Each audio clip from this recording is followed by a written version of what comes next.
ازادي د ورېځو مخ څیرې کول دي، ازادي لکه د لمر زرغونېدل دي، ازادي د ګونګې ژبې چلول دي، ازادي په خندا دار ته ورختل دي، ازادي د خپل ضمیر مخ ته کتل دي، ازادي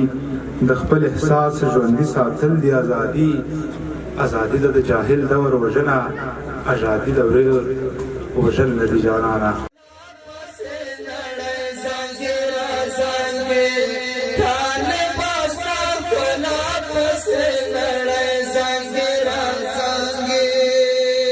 माशूम जैसे पारे सारा वाश मदरसे था, माशूम जैसे पारे सारा वाश मदरसे था, माशूम जैसे पारे सारा वाश मदरसे था, तर प्यारा सने दो دا زمونږ د ژوند هدف، دا زمونږ مرامات،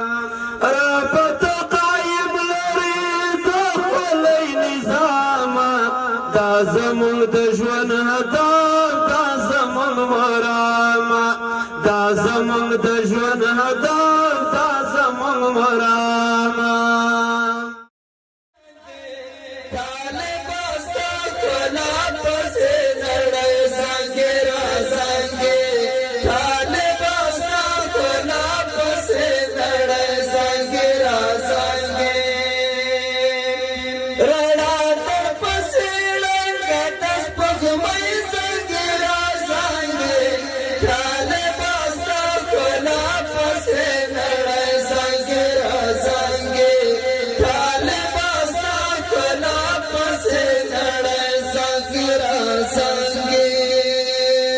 کلا جامعی تکو فاصل و حافظ راشه،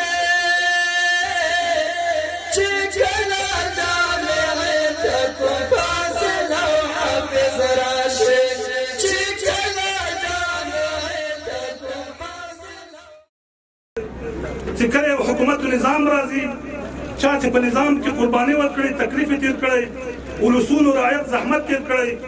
هغه باید خامخا په اعتبار کې واخیستل سي، هغو ته مراجعه وسي، د هغوی زړونه وساتل سي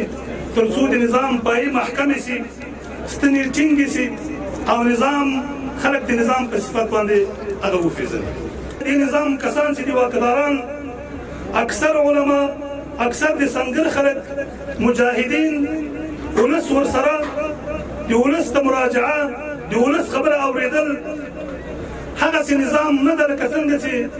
اول نظام امان الله خان جوړ کړ، ولس ته بیخي مراجعه ونه سوه، مجاهدینو د شرکت په حکومت کې ورنه کول څه. الحمدلله دې نظام چې د اوسنی نظام د دې اکثر هغه څوک چې فلحال په اداراتو کې دي، حکومت چلی، هغه اکثر مجاهدین دي، د سنګرونو خلک دي، زحمت یې لیدلی، درد یې لیدلی، د ولس درد، د ځان درد،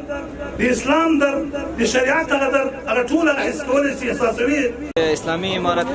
د بریا لومړۍ کلیزه وه، د امریکا شکست نن هغه ورځ موږ ولمانځله. د میدان وردګو ولایت ټول ولسونه راغلي وو، شاعران، ادیبان، علما کرام. په ضمن کې موږ د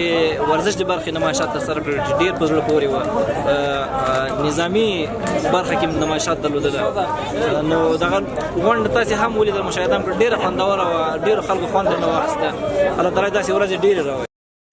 پژواک خبری آژانس د پیښو ریښتینې هنداره